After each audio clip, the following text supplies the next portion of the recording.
warahmatullahi wabarakatuh. Good morning, good afternoon, and good evening for all of my students. I'm Miss Dita, and in this occasion, I would like to explain the material about inflation. So, before we go to the definition of the inflation, I will show you this animation. Imagine strolling to your favorite bakery. Last year, a large sweet bread cost just $1. This year, it's $1.50. Inflation means prices rise, making money feel lighter and everyday treats harder to afford. Let's find out. What can you get from the animation? Okay, I'll explain it for you.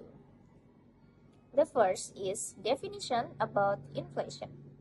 Inflation is an economic phenomenon that is of great concern to all countries in the world, including Indonesia.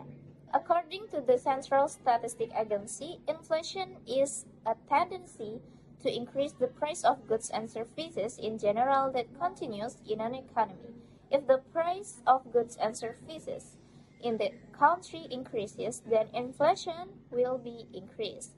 Inflation occurs when three conditions. The first is there is a price increase. When the price increases, it will result in an increase in the amount of money circulation. An increasing amount of money circulation will result in a decrease in the value of money. The second condition is general. It means that price increases occur for all goods. If the price increase occurs in only one or two types of goods, it doesn't include inflation. Conditions that inflation occurs when continuous. The general increase will not cause inflation if it occurs only for a moment. Thus, inflation calculations are carried out in a minimum period of a month. The second topic that we should discuss about inflation is cause of inflation. There are two causes of inflation, namely demand pull inflation and cost push inflation. The first is demand pull inflation. Demand pull inflation is the inflation caused by a higher demand for goods and services compared to production capacity.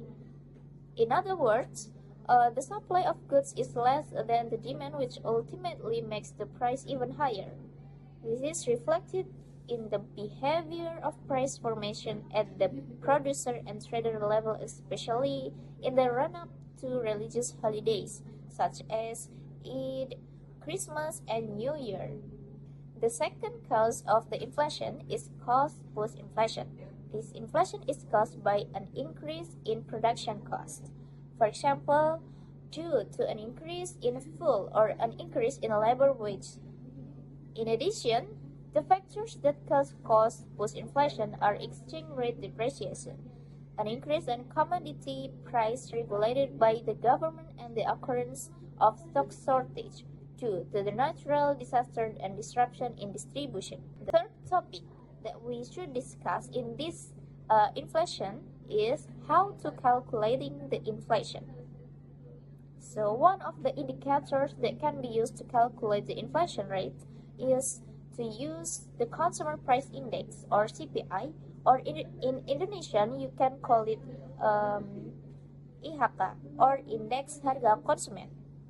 And then the formula used to calculate the inflation rate is inflation rate equal CPI n minus CPI 0 times 100. For the information, CPI is the price index in the year in question, and then CPI 0 is the price index in the previous year. And the fourth topic that we discuss in this material about inflation is the types of inflation. There are three types of inflation. The first is based on the cause. There are two types of inflation, namely demand pull inflation and cost pull inflation. These two types of inflation based on the cause already explained in the previous minutes. The second, the types of inflation, is based on severity. Inflation is divided into four categories, namely mild inflation. It starts from less than 10%.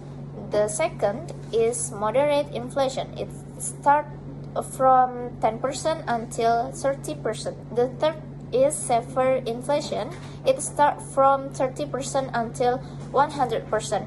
And the last is hyperinflation. It starts more than 100%. The third types of the inflation is based on its origin.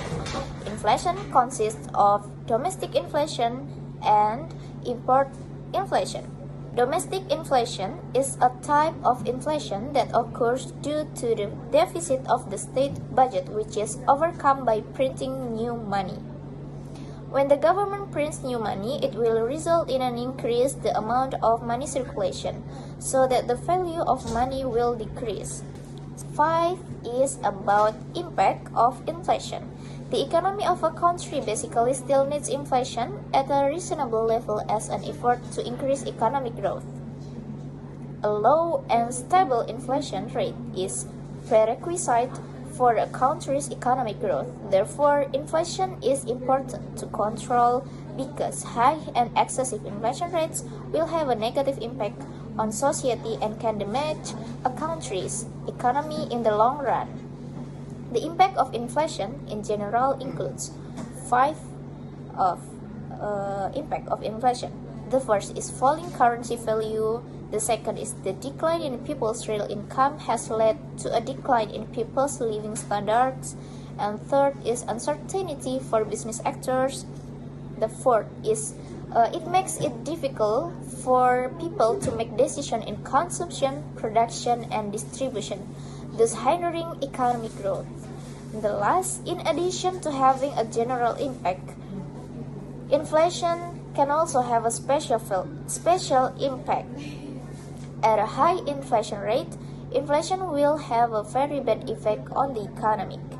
However, at a certain inflation rate, inflation benefits several parties, provided that the inflation rate is in the light category. The parties that can benefit or be harmed by inflation include savers, lenders or creditor, owners of fixed income, and the last is manufacturer. The last topic about this material is how to overcome inflation. There are several policies implemented by the government to overcome inflation, including monetary policy, fiscal policy, and other policies. So the first is about monetary policy. Monetary policy is a policy issued by the government, the money supply, and the purchasing power of money. Monetary policy that can be used to overcome or control the increasingly high rate of inflation is to reduce the amount of money in circulation in society. The monetary policies that can be applied are raising interest rates, selling securities, raising cash reserves, strict credit enforcement, and the moral suasion or moral impulse. The second is fiscal policy. Fiscal policy is policy issued by the government to influence the receipt and expenditure of the government budget. Fiscal policy that can be used to overcome and control the increasingly high inflation rate is by increasing tax rates and reducing government expenditures or budgets. The last is other policies. In these policies, in overcoming or controlling the rate of inflation, not only monetary policy and fiscal policy can be used by the government, but also other policies can be implemented. Here are other policies that can be used, namely increase production or increase the number of goods on the market, and the last is enforcing a maximum pricing policy for certain types of goods. So the conclusion of this material about inflation is an economic phenomenon that has both bad and good effects. Even so, inflation is needed to control the growth and development of the economy. That's all for my explanation about inflation. Thank you for your attention. Please feel free to ask about the material in the comment. Wassalamualaikum warahmatullahi wabarakatuh.